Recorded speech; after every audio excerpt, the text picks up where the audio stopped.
All right, everybody.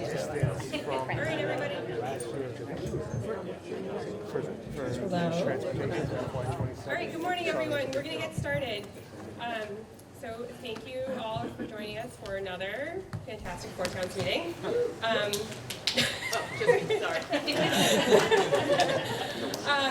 So we will call whatever boards and committees to order, and then we'll get going. So I will call the Regional School Committee to order at 9:04. Pelham, what do you got? Finance Committee called to order at 9:04. Anybody else, Pelham? Nope. Amherst? Amherst Town Council called to order at 9:04. Finance Committee called to order. Leverett? Got anybody? Shutesbury. Where you go? There you go. Select Board. Shrewsbury. Yeah, Yeah, Shrewsbury Select Board called to order. and Shutesbury Finance Committee called to order. Leverett and Township. Great. Okay, excellent. Thank you all very much for coming. This is the same presentation of the budget for the FY27 that we had at our Tuesday meeting. And now we will share it with you. Good morning, everybody. I'm Tanya McIntyre, and I would like to, on behalf of Dr. Z, welcome you all. Dr. Z is still recovering on medical leave, and so she's not with us today. And unfortunately for you all, you get me, but I'm hoping that's okay. I am the Executive Director of Student Academic Success, Director of Curriculum Instruction and Assessment. Just for background, I'm from South Carolina. I moved here last year.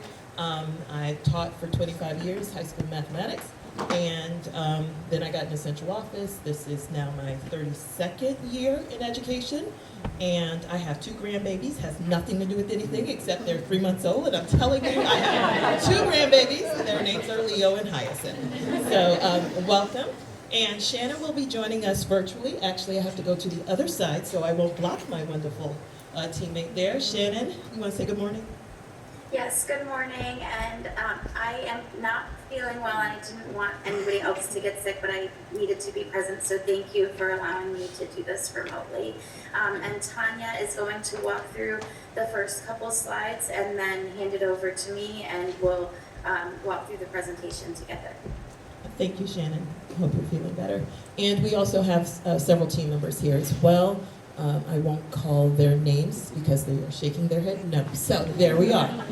So good morning to you all. I'm not sure if you saw the regional budget hearing. I'm saying that right? Where we went through the presentation. So I'm just going to do some highlights for you. Dr. Z always likes to ground us in the students that we serve. Students are the most important part of our work here. So for the region, can you see? Sorry. I'm Southern, and I apologize in advance for my isms. So we serve about 1,183 students. Those students are a wide range of needs, have a lot of strengths and interests and learning profiles.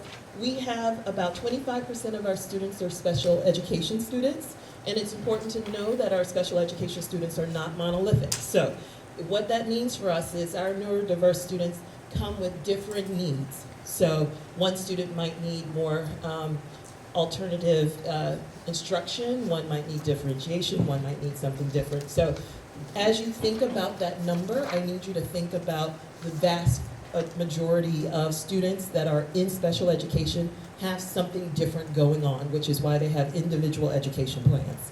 So it's not, oh, let's just do this one thing. It's important to also know we have a growing multilingual population, and that's just not Spanish. We have, I think, 44, 46 different languages across our district, and it's important to know that their needs have to be addressed as well. Not only, just like special education, it's not only because we're good people, but it's legal. We have to legally meet their needs. As we go down, we have 12% low-income students, and we have 3% of our population that's dual identified. So they could be EL students and special education students, which also brings a host of things that need to happen for them to make sure that they have access and opportunity. And that is the thing. As educators, we have to ensure that students have access and opportunity to grade level instruction. Thank you, Shannon. So as we go, you're taking a look quickly at each school. So the region comprised of the middle and the high school. So even as we bring strengths to our region, there are very big challenges that we have around academics. And as you look at the disparity happens in ELA and math, as you see, because those are our MCAS tested sections. And what we're looking at is there is a gap between our high need students, both in math and English. And it's not because teachers aren't working hard, it's not because students aren't working hard. It's just there is, over the past decade, as you look at the region's scores, there's been this divide that's happening. We have to ensure that our kids are ready for the regional schools, so they have to be ready for middle school and high school, but also we have to differentiate our instruction in a way that's going to take more collaboration, more work, stronger curriculum, those kinds of things to ensure that we can close the gap. Because it's not just meeting the kids where they are, it's making sure they get to where they need to be. Because if we only meet them where they are, they're going to get further and further behind. Thank you. As we look at the high school, that trend continues. And I'm the new person here. You all probably have seen this data over the couple of years. But that thing still happens where our kids are still having this divide between our high need students and our general populations. And our job is to figure out ways to close the gap. And most times that's through strengthening Tier 1 instruction. So as you look at what we're doing, we're trying to align things so that there is a stronger coherence throughout our Tier 1 instruction for all students. A bright spot, Summit Academy. Shannon, will you go a little bigger? You know I'm a little older. Thank you, love. So Summit Academy is one of the bright spots. It's a program that we have designed for students with specific needs. It is a place where they can go and get credit recovery. They can make sure that they're getting their needs met. These are higher needs than just our general SE population. And so these students work specifically in Summit to continue a graduation plan and be on the road to success for post-secondary. All right, now, this is no surprise to any of you, but our enrollment is declining. Over the past 10 years, our enrollment has dropped 13%. Now, it's important to note that even as the enrollment declined, our needs have increased. We have more SE students identified, and their needs are, like I said earlier, are high, and it's different. So there is going to be a point where we start taking a look at how does enrollment affect staffing, but then also how does the higher needs affect staffing.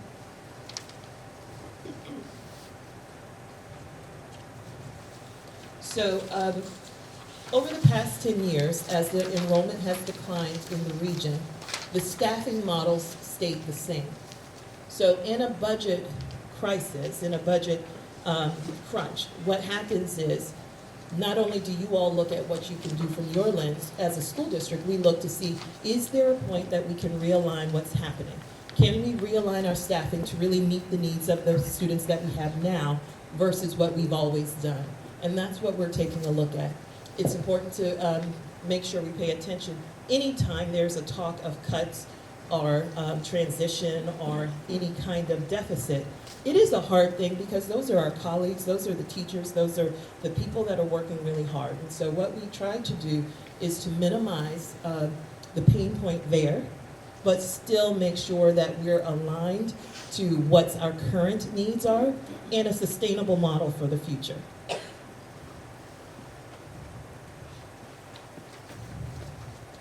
So, Shannon, do I turn over to you now, or? I take over at the next page. Thank but you. If this is just a recap, then we could probably. Yeah, I want to, if you go down, Shannon, to the what's working, I want you to hold on to this. So in my classroom, I used to tell students, I said, there's a lot that's happening, but there are things that I need you to hold on to.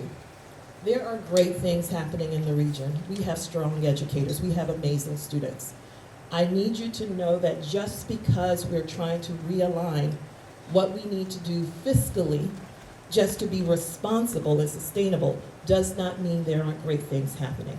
So as you look through and you go through your day, because I know this is about the 4 towns, I want you to remember that we have students and families that are relying on us to ensure that what we do for them helps them get to the post-secondary life they're trying to achieve. So I thank you for your time, and I'll turn it over to Shannon.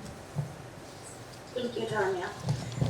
So I have up on the screen the draft operating budget for FY27, and essentially this is level services. There are no reductions that we'll speak about further in this presentation excluded or included in these numbers just yet.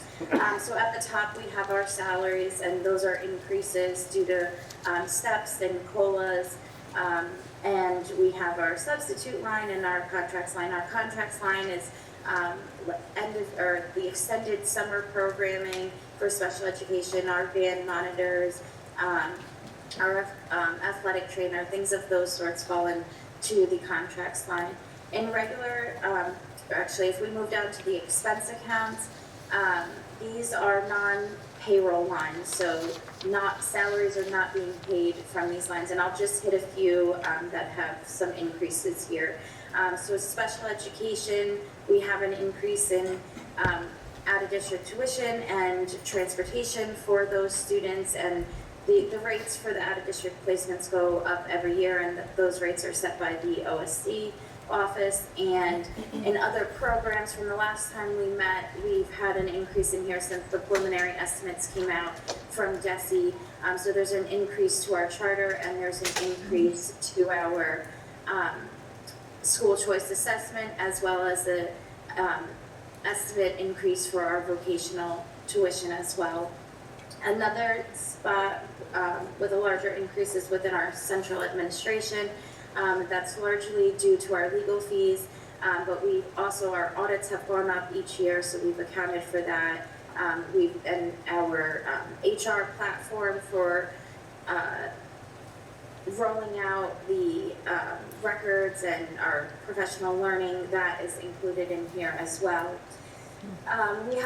We're entering our second year of our transportation contract, so we have an increase for that. Our utilities are aligned with what our actuals that we're seeing for FY26, so we have increases in there as well. Food service is empty here because food service is fully funded by our revolving fund, so nothing related to food services within the operating budget. We also have an increase of health insurance. As you know, it started out high as a projection, and we're down to 8.5%. We've removed the maintenance for the track and field because the town of Amherst has agreed to support that for the FY27 fiscal year, so I've taken that out of this budget. We've applied $850,000 of school choice in this budget, and our circuit breaker and IDA funds have also been applied within the special education expense lines. In terms of the financial reality, we've discussing a lot of pressures to the budget, like the obligated salary, contractual increases, our health insurance increases, the rising costs of special education, transportation costs.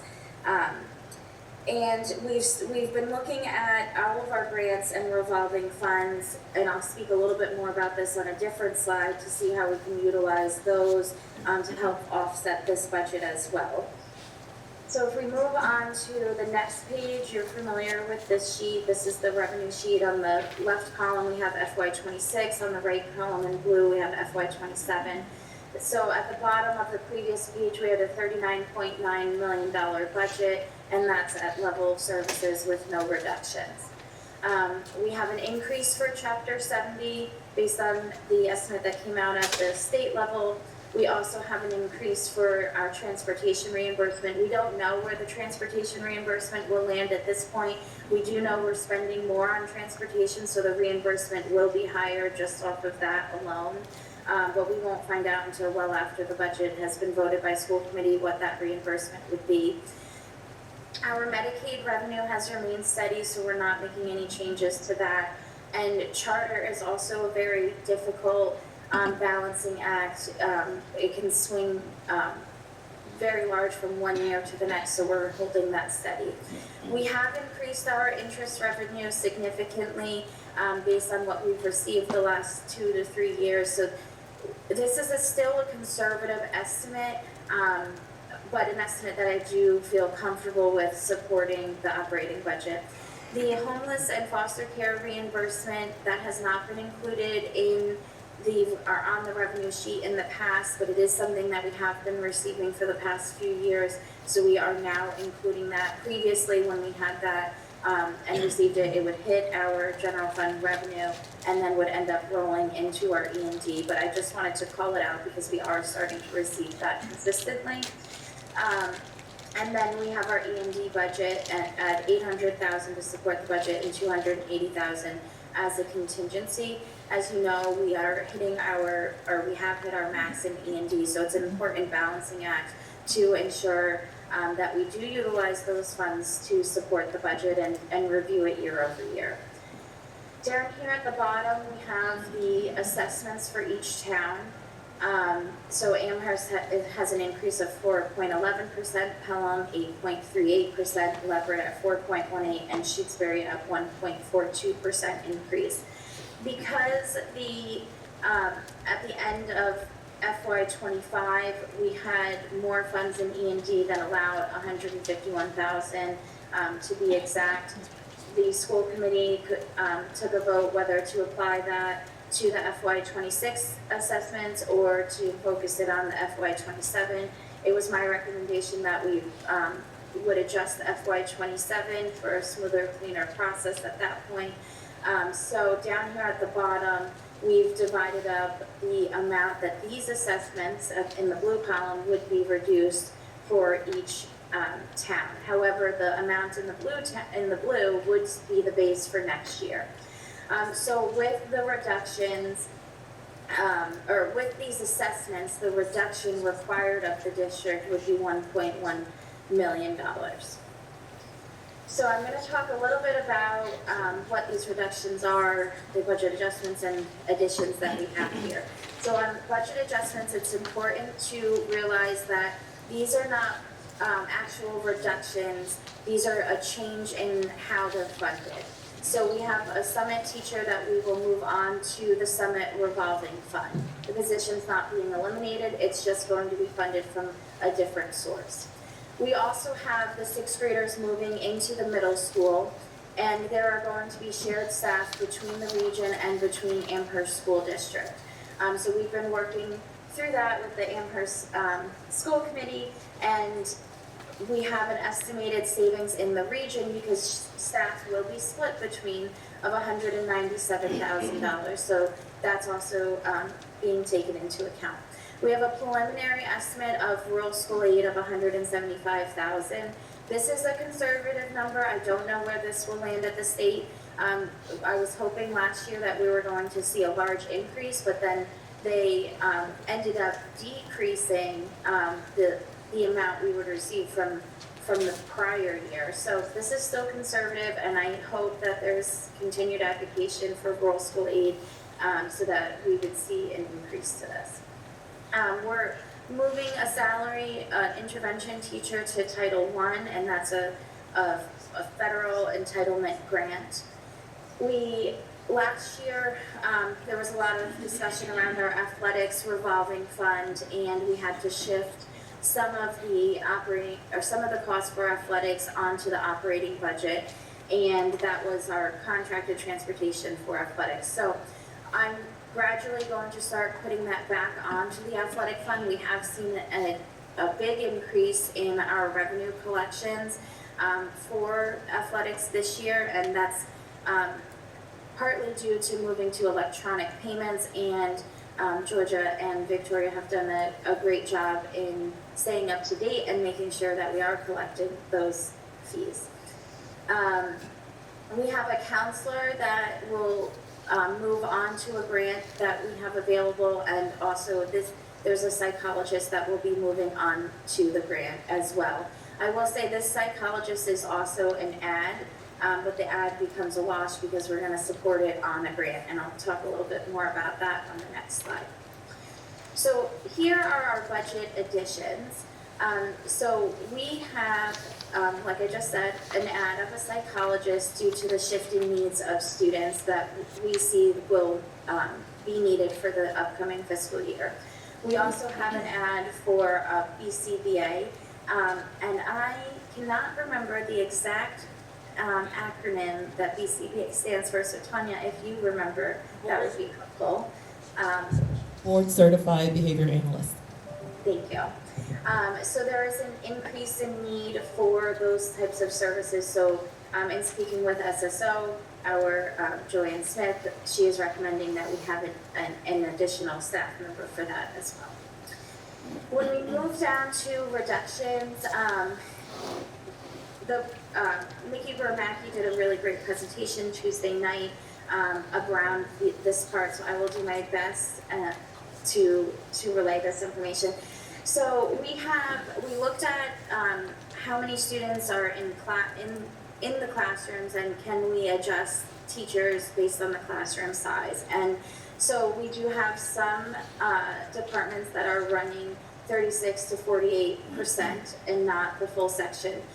So we can reduce and consolidate classrooms in that way. And it's important to know that there's also some retirements that are coming up at the end of this year. So it's not actually, those people are leaving, but no one will be losing their job in the sense of that. We also have a reduction of a 1.0 SE, which is part of the STEPS program, but it's my understanding that there was a specific cohort of students in the STEPS program that have made it on to their senior year, and the students that we can support the students that may have similarly fallen within this model and other models, because it is a small group, and we would still have the supports other places. So while we might not have the STEP specific program, we're able to meet their needs, and their needs might have been different from what the STEPS program was originally intended for. In our counseling, Unit A counseling, we have a reduction of 2.0, and part of this is we have a BRIGHT program within the middle school and the high school. And right now we only have 3 referrals for the BRIGHT counseling. So we're going to move to a district model where there's 1 counselor for the BRIGHT. And we're still working through the specifics of this, but this is what we're envisioning now. And that if there are needs for students, we can support them through our other programs. And while it might not be called the BRIGHT program, we shouldn't hold to the name of the program, but rather that we're ensuring we're meeting the students' needs through what we do have to offer in other ways. And being that it's a low volume of students to make this shift. There's also a reduction in Unit C paraeducators, and this is based on the current caseload and student needs and legally mandated required services, and these positions are currently vacant. Within the district-wide specialized services, Joanne, our current interim director of SSO, reviewed our caseloads and what are the students needing the most. So there is a reduction within our SLP, or SLPA actually, to reduce, because based on the current needs, those needs are lower, so we don't need that. But however, there is a higher need in terms of our psychological services, so hence the ad that you saw before for the psychologist, which will be offset by the budget. So it's looking at what the current demand is for the student needs and making sure we're matching our services with those needs. We also have a reduction within committee action due to a staff member leaving and refilling with a salary that is lesser, so it's natural attrition that we're taking into account. As part of non-payroll salary people lines, we have school-based program development stipends, and we're reducing those stipends, and we can offset those a little bit with using Title II funds, which is for high-quality professional development.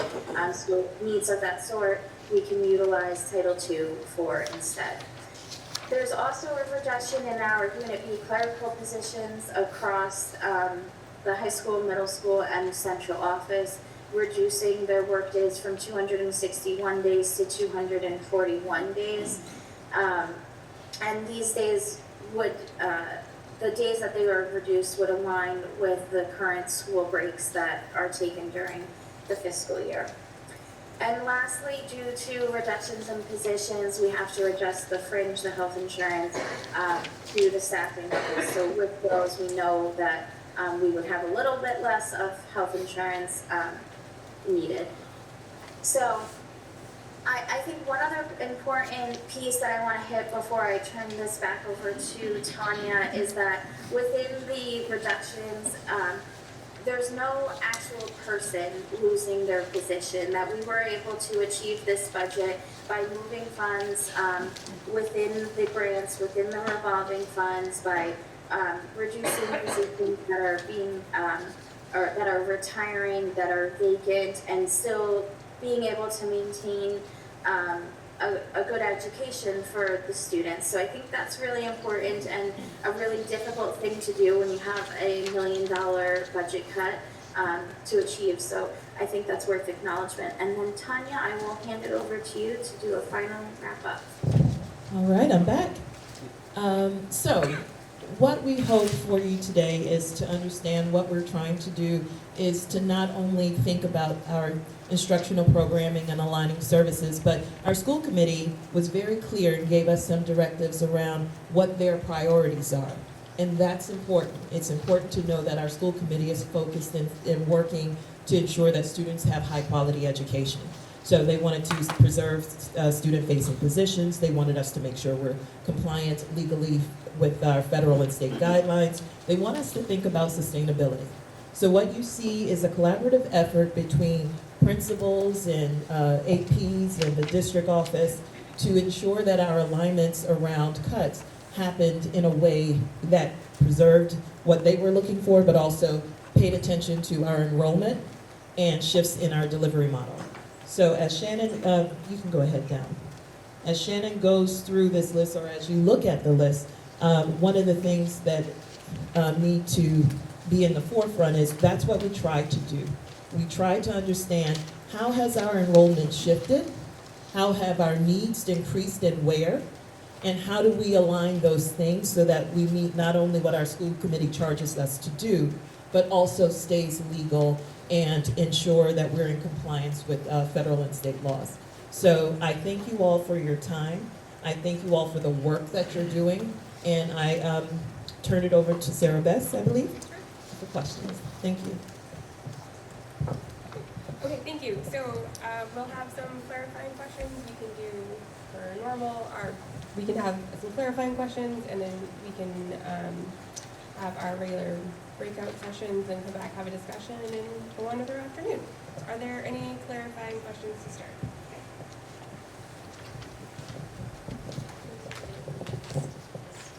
I'm Steve Weiss with the Leverett Finance Committee. I have a couple of questions about salary increases, and these are found on page 18 of the budget book, if any of you happen to have it. First of all, the payroll for school administration under this proposed budget goes up 16.8%. Could someone explain why there's such a large increase? Yes, let me, I'm just gonna stop sharing the screen so I can look at what you're looking at really quick.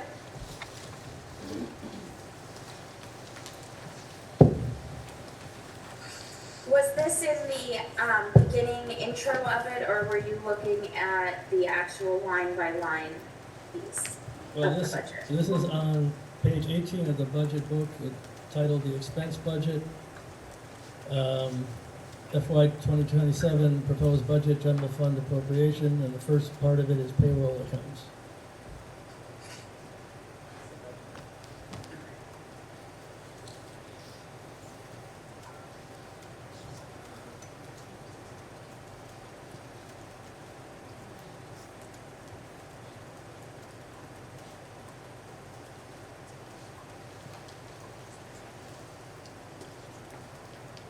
Okay, it is opening and I'm just gonna go down to page 18 so I can be sure I'm looking at the right thing.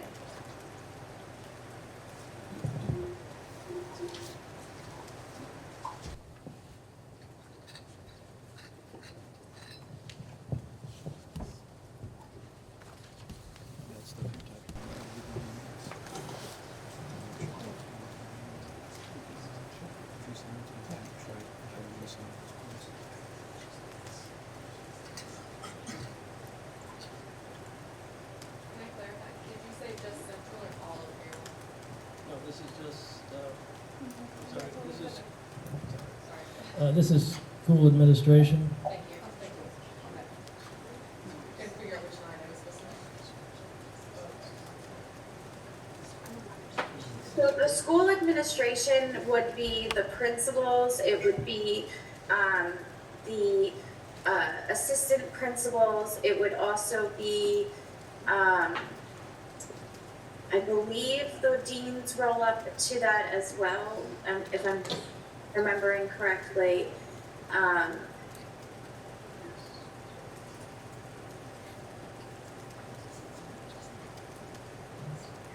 So, sorry, if you wanna, if we could just come back to this really quick, I just wanna pull up so I can be very specific.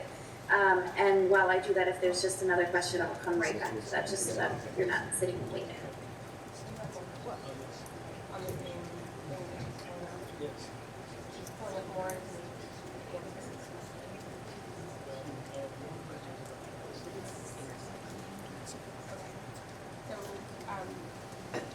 So, Shannon, if we ask all of our payroll questions, then can we pull up the information, we can come back to the answers?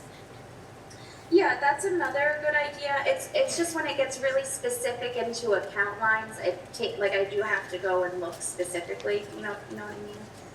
Great, so why don't you ask your questions and Shannon can continue. The other question that I have on the payroll accounts is the almost 30% increase in the appropriation for substitutes. Yeah, so that is because if you look at the actuals in the prior years, it's much higher than what we've actually budgeted. So I did an average of the last 3 years to increase those substitute lines because we are seeing an increase in needing substitutes with staff absenteeism. It seems like a large increase. Is there some reason why there's such an increase in staff absenteeism? I think that's worth looking into. I didn't just pick an arbitrary number. I used the last 3-year actual averages to come up with what the increase would be. As far as why we have staff absenteeism, I think that's something that we would have to look further into.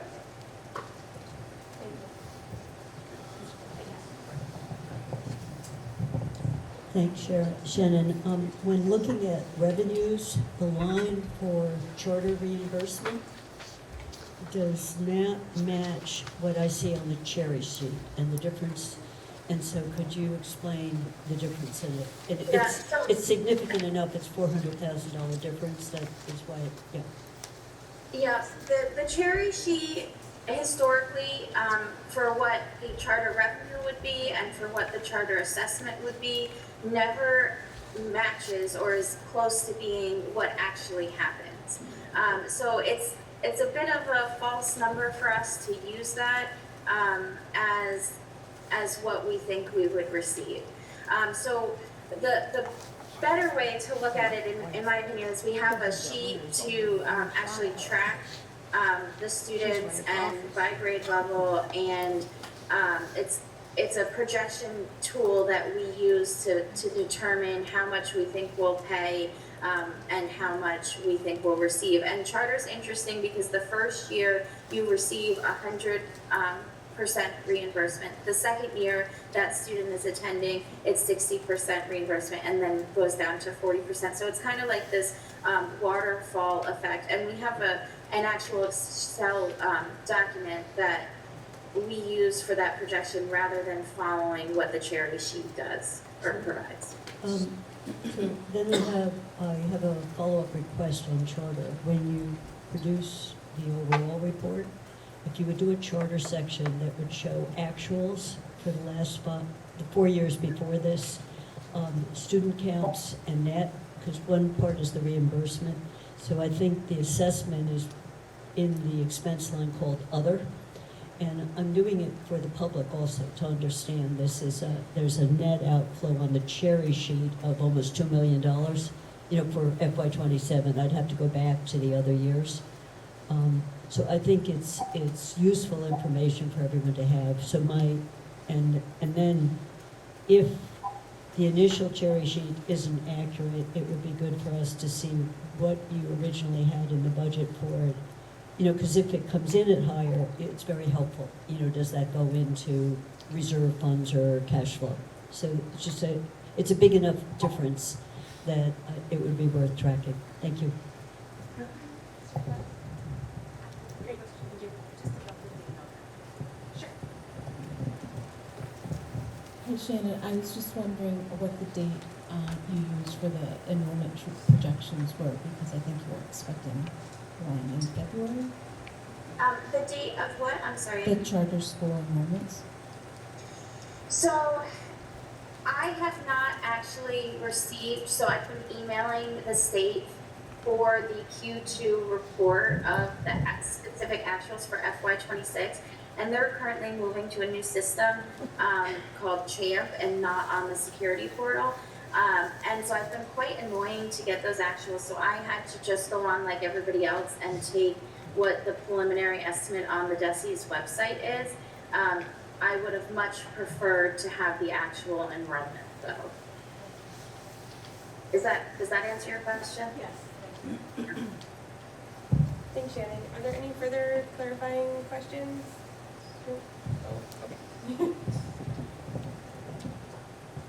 Thank you.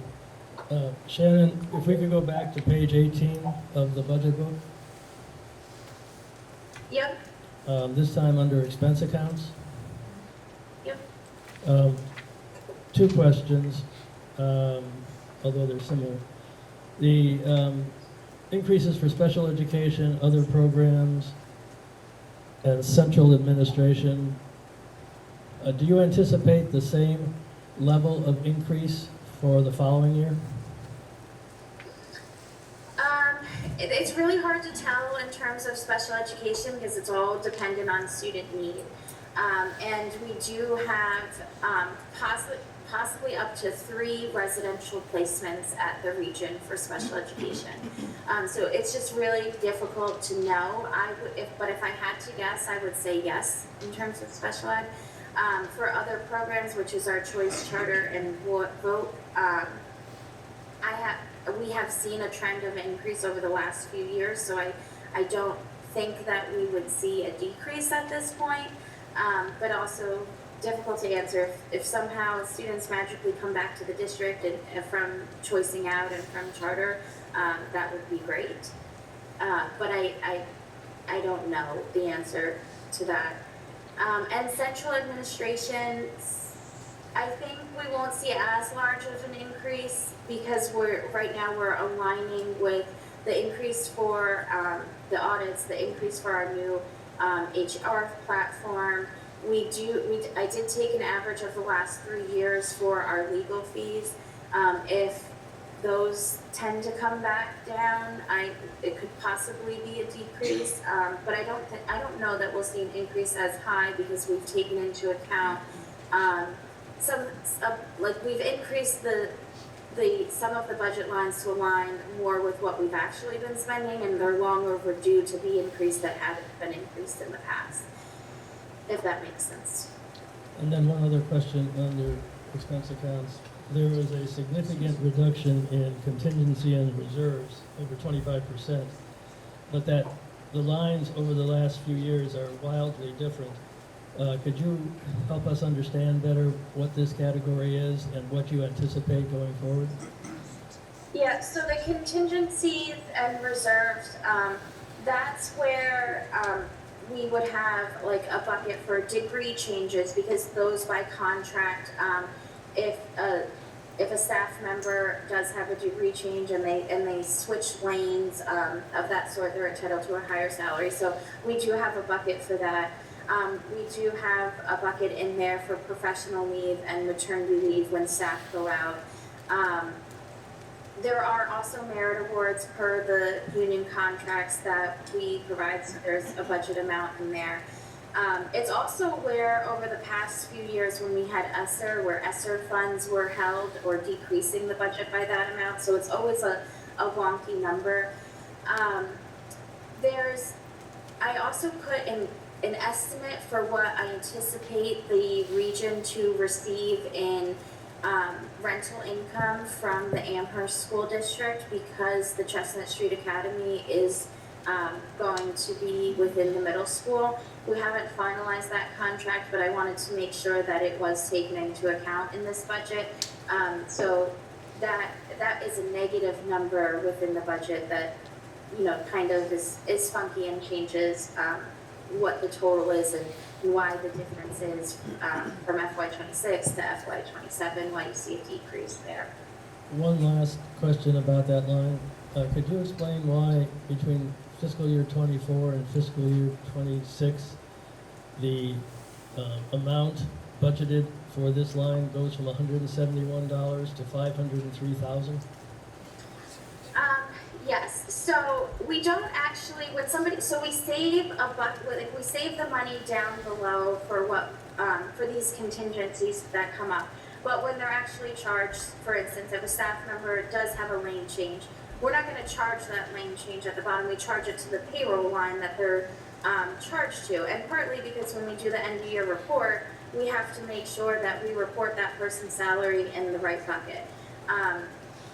And same with the merit awards. The merit awards that are in there, we move that at the end, or they get paid at the person's salary line, and we want to make sure that that is, you know, for the end of year reporting within the right bucket.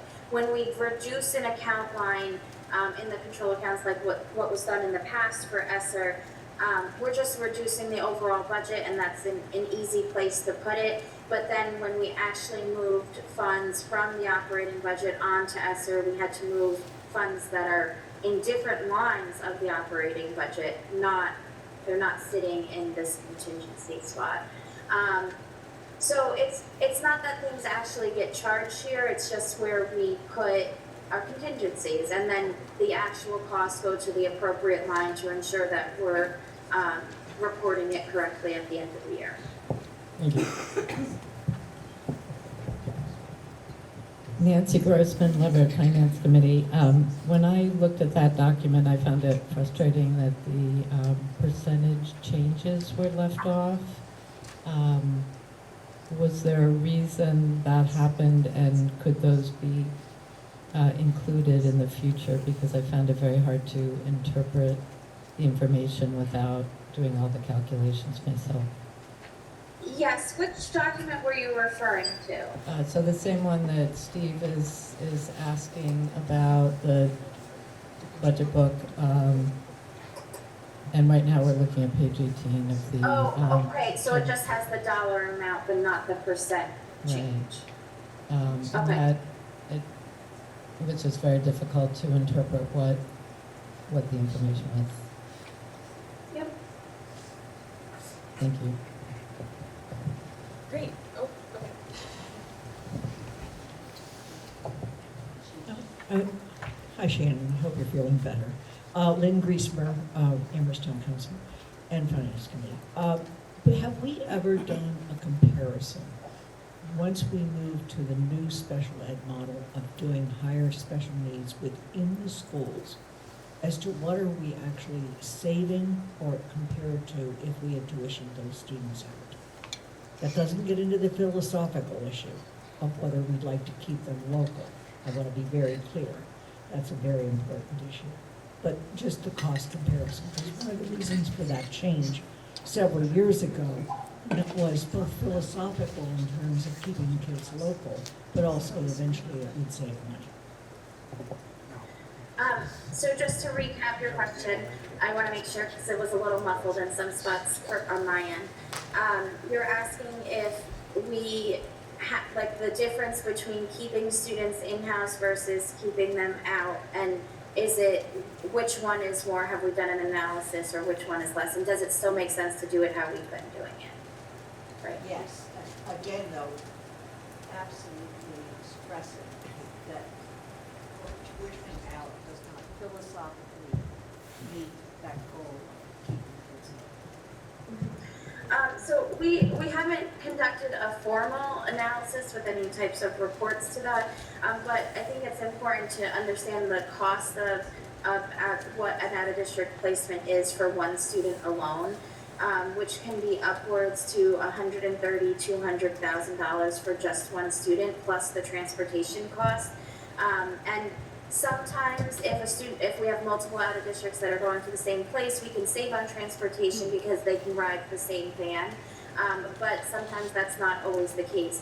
And so when they're in a setting or in a program within the district, such as Summit, where we can have teachers and multiple students being serviced at a much lower number than paying $150 to up to $250,000. It is cheaper, significantly cheaper to have them in-house, and we only try to send them out when we can no longer meet their needs within the district. But if there is some formal thing to that you would like us to put together, I think Joanne and I would be more than happy to do so. And I just want to say, I heard you say not philosophically, but also we have to put the kids in the least restrictive environment to meet their FAPE needs. So just want to give that caveat as you talk about that. Thank you.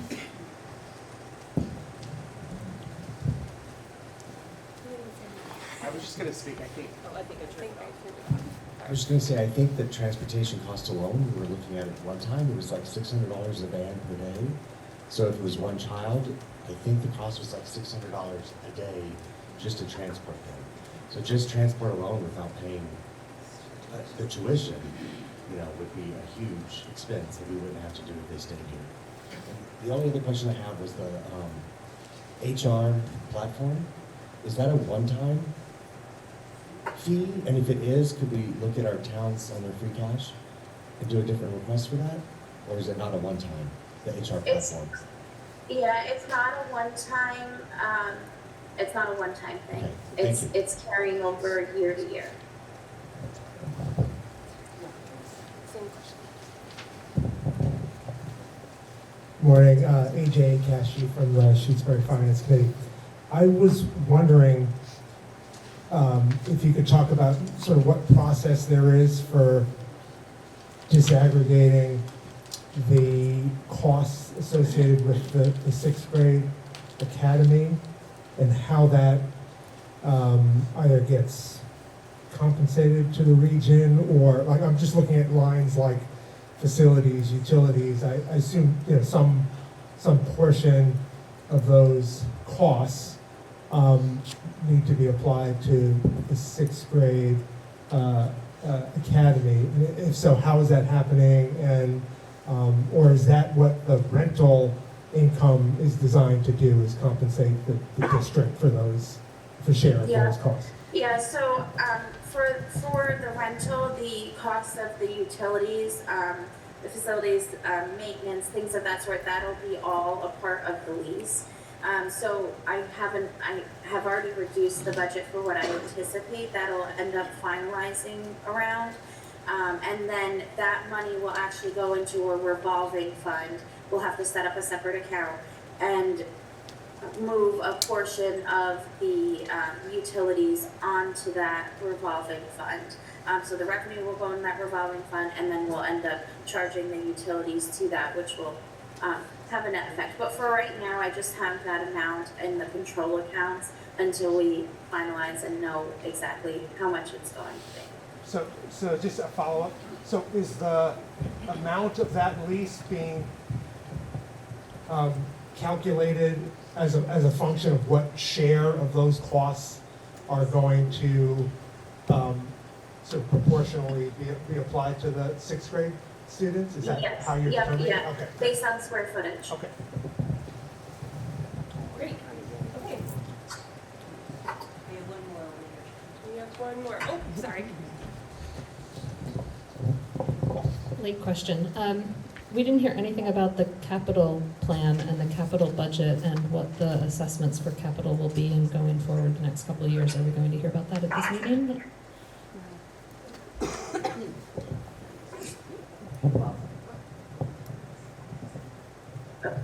And Shannon, I have a follow-up on that question. There are a couple big ticket items, high school roof, windows, and doors. And the question is both, are they priced out in current dollars, like 26, or you have projected the expense? Second question is, are we applying for the accelerated repair program? Because that's when there's a huge jump for every town, when those, one is an $8 million placeholder and one is a $10 million placeholder in the capital plan. Okay, so good point, Mandy Jo. So I can actually, so in the document that Sarah Beth shared out yesterday, at the end of the book, it's like going down to like 120 out of 130 pages. It does have the capital information on there. So nothing has changed in terms of the capital projects that we would like to ask for, but since we're here, I will just take the opportunity to share that. And again, it is in the end of the book that was shared. So for the capital budget, we, for the high school, we were looking for the domestic hot water heaters replacement. Those are over 20 years. And adjustment to, or a repair of the HVAC in the room 201, 203, and 205 at the high school. E-wing roof patching, which is actually something that one of our staff members can do, but we need to be able to purchase the shingling for that at, for the high school. There's an additional funding for the design work for the girls' locker room and the adult bathroom that's within the high school. The middle school elevator needs to have an oil change, and we've learned from the high school that oil change is about $10,000 or so. So that's a capital request, and that's only done every couple years. And then the electrical service upgrade at the middle school, which is updating the main breaker, and it's original to the school, and it's really difficult to have replacement parts. There's also at the middle school the wood shop door that needs replacement as well, and funding for continuous needs for ADA work that arise during or throughout the school year, which is a total of $497,000. On page 129 of the document that was sent out yesterday, it has the capital plan forecast for the next 10 years. And this is something that I put together in conjunction with the Director of Operations, and really going through what we anticipate in the next few years here. But I won't go through this specifically, but you can see the projects listed to the left. Then on the last page of the budget book, it has the assessments for this year. So for FY27, I have separated out the roof project and the track and field project. In terms of the debt assessment, that was something that was brought forth by Sarah Marshall, who also collaborated with us for the capital plan. And just because these were two big projects that the community supported, I thought it was important to show those separately. And then we have the debt for all of the other projects listed under FY21 to FY26 debt. So this is a total of $944,000, with Amherst at $761,000, Pelham at $29,000. Pelham's is significantly less than the others because of the cash payment for the middle school roof. And then Leavenworth's at $86,000 and Shutesbury's at $67,000 for total debt support for FY27. So that's just a brief overview, and thank you, Mandy Jo, for bringing that up. Kathy, I know you had other questions, and if you could just briefly repeat what your question was. Actually, I heard you better without the microphone. With the microphone, it's being really muffled, and I'm trying really not to hear. Is my voice clear right now? Yes. Okay, so if you're looking at out years, trying to anticipate in terms of a plan, you have two big expenses. One is high school roof at 8 million, and then it's windows and doors at 10 million a couple of years later. And if you go down to the town share, that's when the big jumps happen.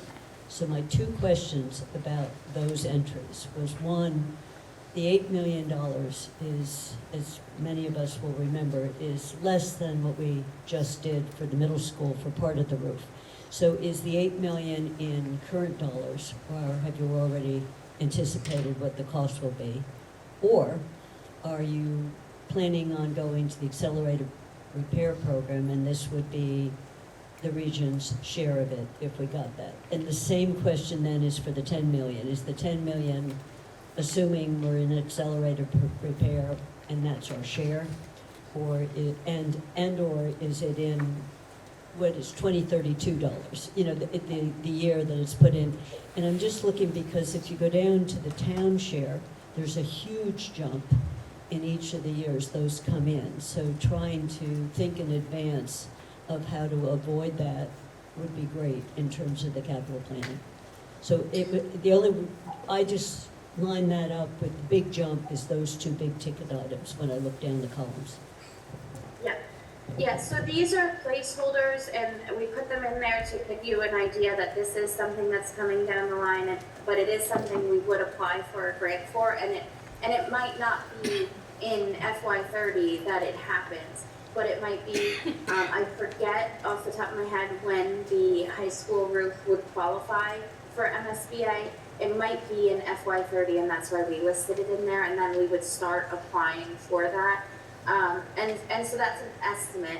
I know that the middle school roof estimate was at 10 million, but I do think that I'm hoping that the bids do come in less than that, and I think that they might, just giving something that I have been hearing. So, but this 8 million and this 10 million right now is an estimate without the MSBA. But if we will certainly apply for the MSBA, so that is inflating the town's portion because of that.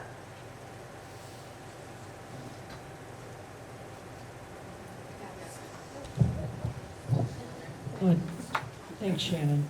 Can you hear me? Yes. Okay. So it does not include MSBA.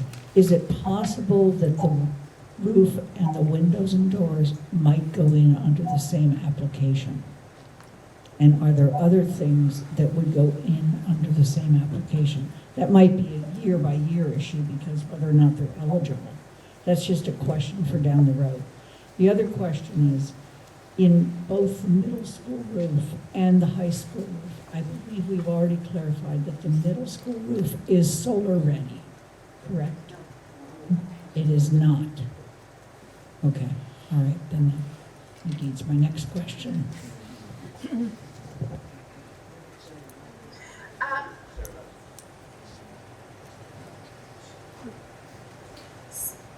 Sarah Bess, I have to say, I heard you at the beginning, Lynn, but then it was really muffled, so I'm not sure if there's a question I needed to answer. I know Sarah Bess shook her head and then you responded, so. The question was, I thought we had clarified that the middle school roof would be solar ready, but I'm hearing that. So whether it's solar, the middle school roof is solar ready or not, Shannon? Okay, yes. Solar ready. Yeah, so there's a portion of the roof that was required, so a portion of the roof needed to be solar ready for the new MSBA requirements. So there's a small portion that would be solar ready, yes, but not the entire roof. Have we begun an application process for any reimbursement for funds from any of the opportunities that would include the 2050? No, we have not begun doing anything with that. So small.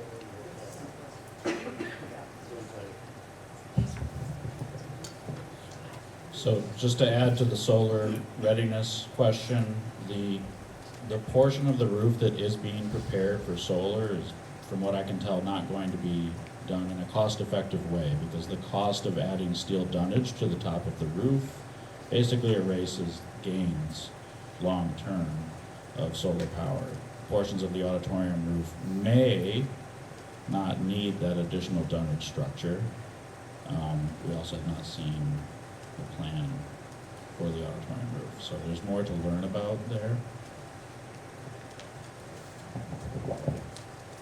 Okay, excellent. Thank you all very much. So it is now 10:05.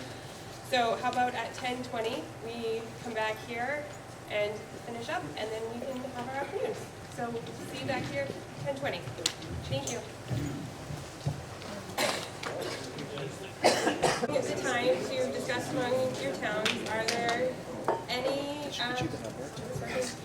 final thoughts anyone would like to share from the breakout sessions?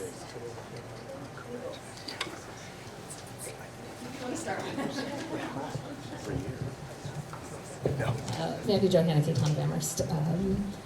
We talked a little bit more about capital than the operating, but we did want to say that in generally, the operating proposal this year we were pleased with from just the presentation itself, how it was presented. Seems to be that there's a restructuring that will provide a lot of the same level of services and that it was very thoughtful. For operating, there is a concern about the statements that the basis on how the FY28 budget, I guess it would be, for assessments would be calculated on something that is not paid this year because of that E&D adjustment. Concern for not just Amherst, but the 4 towns, because the way we tend to build our budget is based on what we, for the next year, is based on what we actually pay and are assessed, not some number above that. So there's just a concern about that might need a little bit more discussion in 4 towns regarding how this looks going forward, given the E&D sort of decreased assessment. For capital, we have a lot of concerns about those out years, particularly starting in FY30 with the large numbers. We understand that things are not really known right now, but we need to begin, our thoughts are that we need to begin discussing as soon as possible and figuring out alternative funding sources now, talking about the plan now, talking about what is eligible when it first becomes eligible. Is it the whole roof? Is it the roof plus all the windows, or is it only a portion of a roof, such that if the schools would want to do the whole roof at the same time but only a portion qualifies, we don't end up in the situation we ended up this year. And so starting that planning discussions now at both the region and at 4 towns is something we would welcome in terms of how we can afford that, but also what would be on those plans, particularly for the large projects. Did I miss anything? And just in that same context, Shannon, this current, the FY27 capital list, is there a need for a piece called capital planning and roof assessment? Not sure where the Gale report was spent for, but trying to think of getting ready for that accelerator repair. So that wasn't on the list. Do you need to have something like that on the list?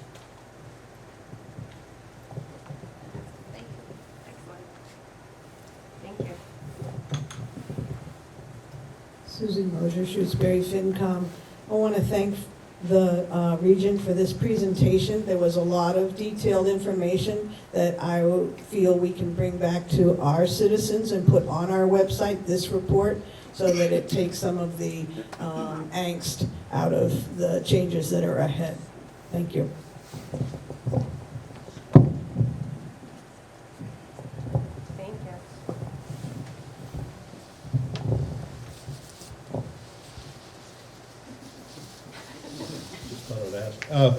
First of all, I'd like to thank Shannon for a wonderful presentation. This is the most thorough budget we've had. We've done a yeoman service in pulling all the numbers together and did a very, very good job, and I thank you. From Pelham's perspective, I'll just give you the overall. Between the increase here, the increase in the elementary school budget, and now the elementary school budget and the town budgets are all level funded for last year. There's no increase in the elementary school that the town's paying. They're taking their increase out of their school choice account. And the town is level funded. We have a separate article to bring it to a level services. We'll see if the town agrees to that. But my point in mentioning this is that we have reached the point in taxation. And I've said before, our increase of 2.5% is $135,000 this year. The budget increases that we've gotten, including the $101,000 here, and the $100,009 for the elementary school, and the town will put us close to $270,000. So you can see the town of Pelham is already in a fiscal constraint. We'll go for override next year, but our tax rate's already up to 1872. If these increases continue, Pelham will be looking for a partner. And that's the future we're looking at. So thank you. One other quick request. I've tried to get the numbers for grade 13. For some reason, we have 5 people in grade 13, and I have been unable to find anywhere I could, how much longer each of those 5 are there. So that's adding to our numbers in the school. And so we know they're there, like they're 22 years old, but I just haven't been able to get the, if someone could get that to me, I'd appreciate it. Thank you. Yeah. Just for clarity, grade 13 is for special education students who receive services beyond grade 12. Thank you. Phil Carter, Leverett Finance Committee. We will defer to Pelham on this operating budget.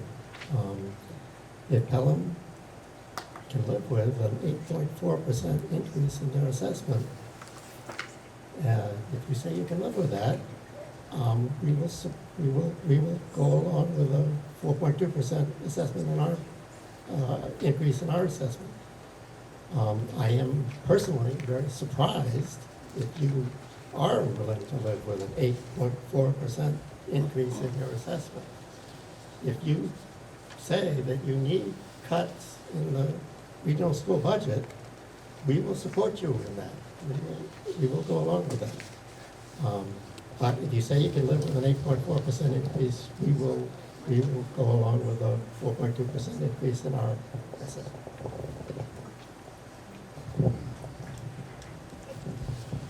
Great. So I think this might be our earliest 4 towns meeting we have ever had. So I just want to say thank you again to Shannon and her team. This was an excellent budget presentation this year, and I know they worked extremely hard. So thank you. And thank you 4 towns for coming and meeting with us again this morning. And I'm going to say the Regional School Committee is adjourned. Thank you.